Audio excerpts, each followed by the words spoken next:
Liberdade ou controle? Pois é, as escolhas que definiram os destinos dos países. Venha comigo, eu sou o professor Evandro Farias Luz. E você pode fazer sua inscrição, comentar, compartilhar e curtir.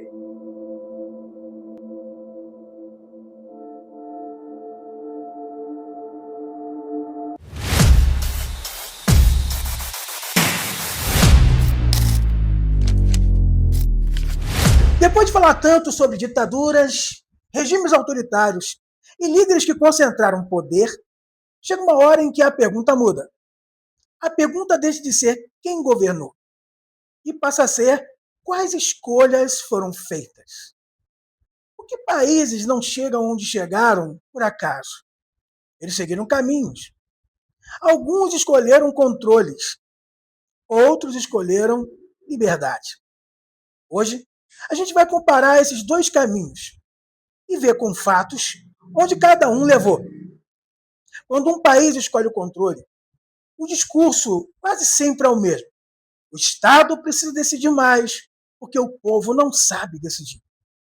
É preciso organizar a sociedade. É preciso garantir igualdade. É preciso proteger a população dela mesma. Pois é, no começo, gente, isso soa responsável. Muita gente até gosta, vai às ruas, aplaude, especialmente em momentos de crise.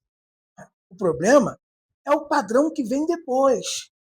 Quando o Estado decide demais, ele começa a desconfiar do indivíduo. Quando desconfia do indivíduo, ele passa a controlar a economia. A gente está vendo essa história por aí. Quando controla a economia, controla a informação. Você não tem liberdade. E quando controla a informação, passa a controlar o pensamento. Esse padrão, como nós vimos, apareceu na União Soviética, na China de Mao, em Cuba, no Camboja, na Coreia do Norte, países diferentes, culturas diferentes e épocas diferentes. Mas o destino foi parecido.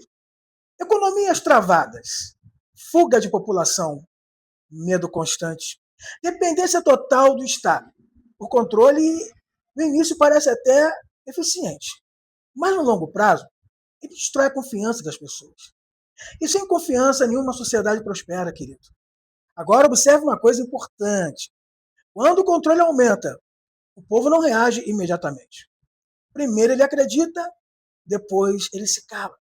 E por fim, quando pode, ele foge. É por isso que regimes de controle constroem muros, controlam fronteiras e criminalizam a saída. Não é para impedir a entrada, é para impedir a fuga. Agora vamos olhar o outro caminho. Os países que, mesmo imperfeitos, escolheram confiar mais no cidadão do que no Estado. Vem comigo. Vamos começar pela comparação mais clara da história recente. Alemanha Ocidental e Alemanha Oriental. Mesmo povo, mesma língua, mesma cultura. Um lado escolheu economia aberta, imprensa livre e limites ao Estado. O outro foi forçado a escolher planejamento central e vigilância. O resultado foi tão evidente que um muro precisou ser construído. E o muro não era para impedir a entrada, não, era para impedir que as pessoas fugissem do lado controlado para o lado livre. O mesmo aconteceu na Coreia. Coreia do Norte e Coreia do Sul, mesmo ponto de partida após a guerra, escolhas opostas. A Coreia do Sul apostou em instituições, educação, mercado e inovação. A Coreia do Norte, forçadamente, apostou em controle total do Estado. Hoje, é uma potência tecnológica, uma delas. A outra é uma prisão a céu aberto. E, de novo, ninguém foge do país livre. O Japão do pós-guerra é outro exemplo. Um país destruído, derrotado, sem recursos naturais. A escolha foi por liberdade. Liberdade econômica, instituições fortes e responsabilidade individual. O resultado foi crescimento, estabilidade e alto padrão de vida. Não porque o Estado resolveu tudo, mas porque criou regras e deixou as pessoas agir. O mesmo padrão aparece em países como Estados Unidos, Canadá, Austrália e Nova Zelândia. Estados limitados, imprensa livre, iniciativa privada forte. Esses países não são perfeitos, mas reparem em detalhes simples. Eles atraem pessoas. Ninguém arrisca a vida para fugir deles. Pois é, e aqui está o ponto central desse vídeo. Liberdade não significa ausência de problemas, significa capacidade de corrigir erros. Onde há liberdade, há crítica. Onde há crítica, há ajuste. Onde há ajuste, há progresso. Controle? O erro não pode ser criticado, ele é escondido. E quando o erro é escondido, ele cresce. Foi assim nas fomes provocadas, nas economias quebradas e nos colapsos que só apareceram quando já eram tarde demais. Por isso, depois de estudar tantos regimes, tantos países e tantas tragédias, uma coisa fica clara: o problema nunca foi apenas quem governou, foi quanto poder foi entregue. Os países que confiaram no Estado acima do cidadão caminharam para o controle. Os países que confiaram no cidadão acima do Estado caminharam para a liberdade. A história não mostra países perfeitos, mas mostra padrões muito claros. Onde há controle excessivo, há medo, silêncio e fuga. Onde há liberdade, há crítica, inovação e prosperidade. Esse vídeo não é sobre ideologia, é sobre escolhas.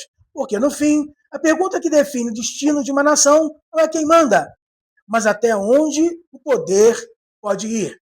Pois é, essa reflexão é para mim, é para você, que nós estamos fazendo uma transição. Já ouvimos falar sobre tantos países que optaram pelo controle e o que aconteceu com suas populações. Daqui para frente, nós vamos falar de países que venceram o controle pela democracia e como seu povo vive hoje. Muito obrigado pela atenção. Não esqueça de fazer a sua inscrição e não se esqueça do nosso encontro, dia 28 de março, em Ribeirão Preto. Até mais. Obrigado pela atenção.